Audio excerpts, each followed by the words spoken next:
नमस्कार दोस्तों, मैं परवेज अहमद स्वागत करता हूं आपका टॉप ऑफिसर्स क्लासेस के यूट्यूब चैनल पर। तो जैसा कि आप सभी को पता है कि हम यहां पर राजस्थान पॉलिटी पढ़ रहे हैं और राजस्थान पॉलिटी में हमने राजस्थान पॉलिटी या राजस्थान की राज्य व्यवस्था, इसमें हमने राज्यपाल, राज्य विधानमंडल, मंत्री परिषद और मुख्यमंत्री के बारे में पढ़ लिया। आज हम यहाँ पर सॉलिसिटर जनरल यानी महाधिवक्ता के बारे में पढ़ने जा रहे हैं। महाधिवक्ता को इंग्लिश में क्या कहते हैं? Solicitor general.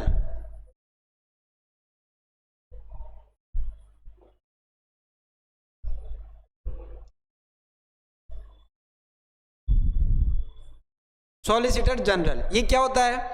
विधि अधिकारी होता है एक तरीके से। ये कि संसद में हमारे पास एमएलए, एमपीए, एमएलए, एमएलसी सभी है, लेकिन हमारे पास एक विधि अधिकारी नहीं है। तो विधि अधिकारी के चयन के लिए हमने इस पद का निर्माण किया जिसे महाधिवक्ता या सॉलिसिटर जनरल कहते हैं। आइए देखते हैं इसके बारे में कि महाधिवक्ता राज्य का प्रथम विधि अधिकारी होता है। यह राज्य सरकार के अधीन कोई रोजगार या सरकारी पद नहीं है। यह एक संवैधानिक पद है जो अनुच्छेद 165 में प्रावधान किया गया है। महाधिवक्ता का अनुच्छेद 165 अर्थात आर्टिकल 165 के अंतर्गत बताया गया है कि ये कैसा पद है? एक संवैधानिक पद है। इसका प्रावधान राज्य पुनर्गठन अधिनियम 1956 में भी किया गया है। सामान्य सेवा और शर्तों की बात करें तो इनकी नियुक्ति कौन करता है? राज्यपाल द्वारा मुख्यमंत्री और मंत्रिपरिषद की सिफारिश पर इनकी नियुक्ति की जाती है। उसके बाद योग्यता उच्च न्यायालय के न्यायाधीश के समान इसमें योग्यता होती है। यानी महाधिवक्ता कौन बन सकता है? जो भी उच्च न्यायालय का न्यायाधीश बनने के काबिल होगा वो सब महाधिवक्ता बनने के काबिल होंगे। आगे इनका कार्यकाल राज्यपाल के प्रसाद पर्यंत होता है। इस्तीफा भी ये राज्यपाल को ही देते हैं। निष्कासन भी राज्यपाल द्वारा ही किया जाता है और वेतन भत्ते भी राज्यपाल द्वारा ही निर्धारित किए जाते हैं।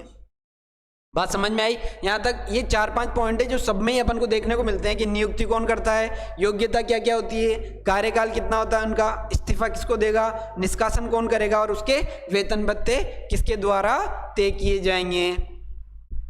नेक्स्ट, इनके कार्य कौन कौन से हैं? तो इनके कार्य है राज्य सरकार को विधिक मामलों में सलाह प्रदान करना। अब जब कोई विधि अधिकारी है तो सलाह भी किस मामले में प्रदान करेगा? विधि के मामले में ही अपने को सलाह प्रदान करेगा। तो महाधिवक्ता क्या करता है? विधिक मामलों में सलाह प्रदान करता है।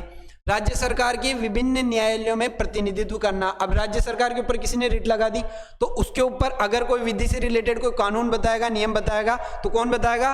अपना विधि अधिकारी। कौन? महाधिवक्ता, सॉलिसिटर जनरल, जो सरकार की तरफ से केस को लड़ेगा या प्रतिनिधित्व करेगा। विधानसभा में बैठकों में भाग लेना किसमें? अनुच्छेद 177 में। आर्टिकल 177 में ये बताया गया है कि विधानसभा की सभी बैठकों में भाग ले सकता है।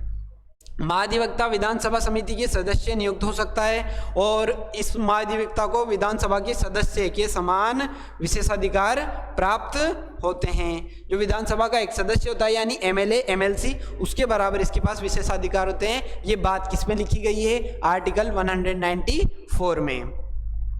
आगे महाधिवक्ता को लेकर संवैधानिक प्रावधान कुछ ये है कि योग्यता के बारे में क्या क्या है कि 165 के सब क्लोज 1 में इसकी योग्यता बताई गई है। अभी अपन ने देखा ये योग्यता क्या क्या होनी चाहिए कि हाई कोर्ट के जज के बराबर। जो भी व्यक्ति हाई कोर्ट का जज बनने के काबिल है वही व्यक्ति महाधिवक्ता बनने के भी काबिल होगा। वो योग्यता है किसमें लिखी गई है? आर्टिकल 165 के सब क्लोज 1 में। आगे कार्य, इसके कार्य जो भी अपन ने ये सब देखे, ये सब किसमें है? 165 के क्लोज 2 में ये कार्य बताए गए हैं। 165 के क्लोज 3 में कार्यकाल और वेतन भत्तों का उल्लेख किया गया है। और कार्यकाल क्या है इसका? अभी अपन ने देखा कार्यकाल राज्यपाल के प्रसाद पर्यंत होता है कि राज्यपाल जब तक चाहे इसको अपने पद पर रख सकता है। और वेतन भत्ते भी कौन तय करेगा? गवर्नर यानी राज्यपाल। नेक्स्ट, इसकी कुछ विशेष महाधिवक्ताओं के बारे में बात करते हैं जो राजस्थान में जिन्होंने अपना पद धारण किया था। जीसी कासलीवाल ये थे अपने राजस्थान के प्रथम महाधिवक्ता रहे हैं ये, और 1957 से लेकर 1972 तक ये अपने यहाँ के महाधिवक्ता रहे हैं सॉलिसिटर जनरल, और इनका कार्यकाल सबसे लंबा कार्यकाल रहा है, और ये एमएलए भी रह चुके हैं। जीसी कासलीवाल 1957 से लेकर 1972 तक राजस्थान के प्रथम महाधिवक्ता। लक्ष्मीमल सिंघवी, LM सिंघवी, इनके बारे में कि संसद के दोनों सदनों के सदस्य रहे हैं, ब्रिटेन में भारत के उच्चायुक्त रहे हैं, पद्म भूषण से सम्मानित हैं, लोकपाल और लोकायुक्त का नाम इन्होंने ही दिया था। LM सिंघवी जो है इन्होंने क्या दिया था, लोकपाल और लोकायुक्त का नाम दिया था। LM सिंघवी समिति की सिफारिश पर ही भारत में पंचायती राज संस्थाओं को आधार प्रदान किया गया है।